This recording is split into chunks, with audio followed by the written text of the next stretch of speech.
Hi everyone, and welcome to episode 43 of the Effective Teaching Podcast.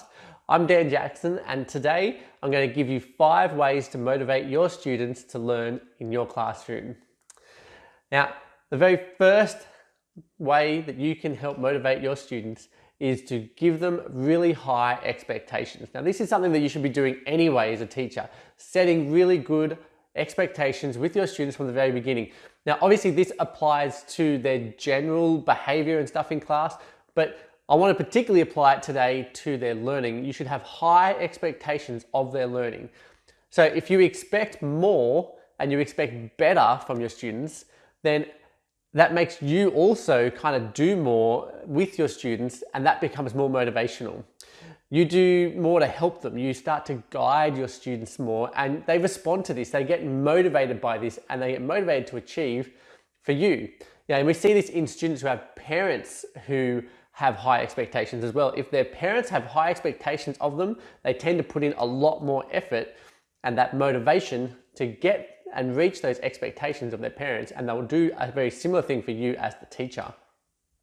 So an example of this is to expect students, maybe if you're an English teacher or you're a history teacher, or you're just expecting your students to write an extended piece of writing, maybe you expect them to structure their paragraphs correctly, and you expect them to plan their essays out before they write them. Now this will then result in more students actually doing that, which then obviously will result in better essays or better extended responses that they give you.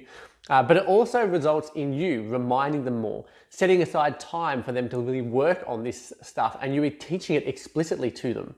Okay, and that results in greater student motivation to get this done, and that results in a greater revelation of their understanding. The second way is for you to remind them of prior similar successful experiences. So Hattie and Yates, in their book Visible Learning and the Science of How We Learn, cover this exceptionally well, and I highly recommend this book. There'll be a link to this book on the website, so teacherspd.net/43. The idea here applies to all situations, but basically if you are presenting new content, or the students are finding something difficult and frustrating, or maybe you're just introducing something brand new to them, at this point you need to remind them of something that they have done previously that is similar. So maybe the new content you're presenting, you remind them of similar content that they've successfully learned in the past. Or if you're getting them to do something they're finding really frustrating, you remind them of similar frustrations they've had in the past that they've overcome to showcase some successful learning. So for example, if they're struggling to get started with a story, or they're struggling to get started with a longer piece of writing, remind them of the last time that they had to do a similar thing and they had a similar issue. Maybe 2 terms ago they were struggling to write a piece of evidence for you as well. Maybe it was an essay, maybe it was a story, but they were struggling to get started on that too. So you might say, well, what did you do then to overcome that? And then if they can't remember, you might jog their memory and go, maybe you did this, maybe you did that.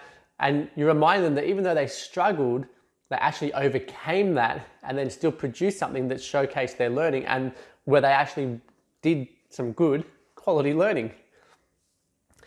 The third way is to keep things authentic. Now, by connecting things to the real world, you are providing meaning to the learning for your students. If they can actually see how what they're doing relates to them and relates to what they're doing in their life, then it becomes more meaningful and therefore more motivational for them to put in effort to want to learn, right? They're going to want to learn what you're talking about with them, or what they're learning. So for example, you could, I'm a PE/HPE teacher, so maybe in my classes, I'll get my students to create food plans for their family for 2 weeks, and they have to both make the food plan healthy, but they also have to fit it within their budget. Now that's different for each student, but because it's applying specifically to their family, that's making it authentic, and it gives them a bit more motivation. They're going to plan out 2 weeks of food for their family and help their family be healthy using their family's budget. And that increases their motivation, rather than just saying, please write a 2-week food plan that's healthy. That's not as much engagement. You won't get as much engagement from your students as if you ask them to do it for their parents. The fourth way is to make sure that the students know the pathway to success. So make sure they know where they're going and what it looks like when they get there, kind of the setting learning goals, but also knowing the sub goals and the track that's going to get them to that learning goal. So learning goals, success criteria, examples, they're all really important for this. And that's going to improve your students' motivation because they can actually see where it is they're going. Right? If you think of this like they're going for a bushwalk or something, if you've got a map and you know where you're going, you know what the destination is, and you can see the path to get there, even though you have to climb up that steep hill, you still know where you're going. You know that it will end soon, it's there on the map, and then you overcome that and the next thing's coming. So if you have that for your students, the students know where they're going and they know what it looks like to get there and they know the pathway to get there, then it's more motivation for them to continue to plod through that learning, because the learning bit is hard, and once they achieve the goal, it's exciting. Okay, and the setting of the goals is exciting. So helping them to just see that and keep their eyes focused on that will help them to be motivated as they go through their learning with you. And now that fifth way, and probably the most important way, is to always, absolutely always start with why. And that means that you need to have a reason why the students are learning what you're teaching them in your class. What is the point of what you're trying to teach them? If students don't know why they are learning something, then they don't see a point in putting in any kind of effort. Why would they bother learning it if they don't know how it actually relates to them, how it connects to their life, or even just why it's good for anything coming up later, right? What is the point of their learning? You need to make sure that they know that. And it kind of connects with authenticity, but it's more than that. It is the why of the learning. It doesn't have to necessarily be with their real life. It could be a why that just builds something ready in their brain for the next step and the next step, which then comes together for a bigger why. But you have to start with that why, because without the why, the how and the what are not engaging and they're not as motivational. In fact, there's a really good TED Talk that I watched on this, and the guy who did the TED Talk has books on this as well, which I've listened to, and it's fantastic because what he talks about, he's talking about marketing, right? And marketing is all about persuasion, okay? Trying to persuade someone to come and do something for you. It normally involves, buying something, but this is about persuasion. And he talks about basically that a lot of companies and a lot of students for sure, and even teachers, do it wrong. They do it the wrong way around. They start with what, right? How many times do you get into class and you start by listing what you're doing that day, okay? And then as you're going through the day, you might teach them how they're doing it or how to do it, but rarely do we touch on the why. And so the students are less motivated throughout. However, if you do it the other way around, if you start by when you get into that classroom telling students why, and then talk about the how and then the what, you'll actually find that your students are much more motivated and much more engaged in your learning just because you've switched things around. And there's a link, I'm going to embed this TED Talk actually at teacherspd.net/43 where all the notes are for this episode. So you can go there and have a quick watch of that TED Talk. I highly recommend it. It's not a very long one, but it's really, really good.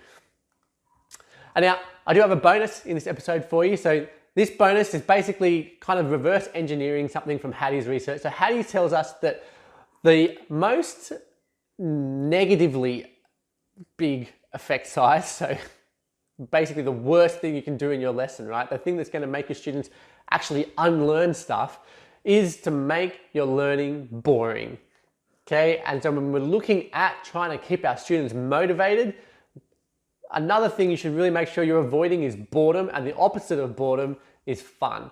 So if you can make the learning fun, then you're going to increase student motivation and engagement, okay? So if things are boring, it's going to reduce things. They're going to, why am I doing this? Why am I learning? But if you make it fun, and I don't care how you make that fun, it can just be by making it hands-on. It can be by getting them outside. It can be by turning what they're doing into a game, and even just by bringing in your own fun energy that's infectious for your students, that's going to increase their motivation. It's going to increase their learning as a result of that, and that is fantastic. Imagine a fun classroom that starts with the why, that's authentic, that's engaging, where you're reminding students of past experiences that they've overcome.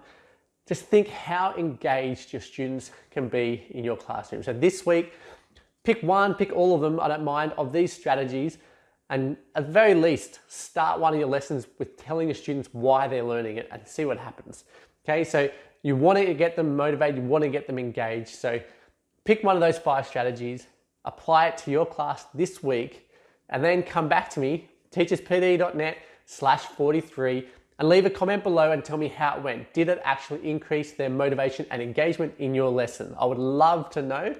And if you're enjoying this episode or you're enjoying these podcasts as a whole, I would really, really love it if you could leave me a review and let me know whether or not you're enjoying it or not. Hopefully you're enjoying it and you give me lots of stars, right? But I really would just love some feedback. So comment on the site, teacherspd.net/43, leave me a review, and I will come back and chat to you next week. Thanks.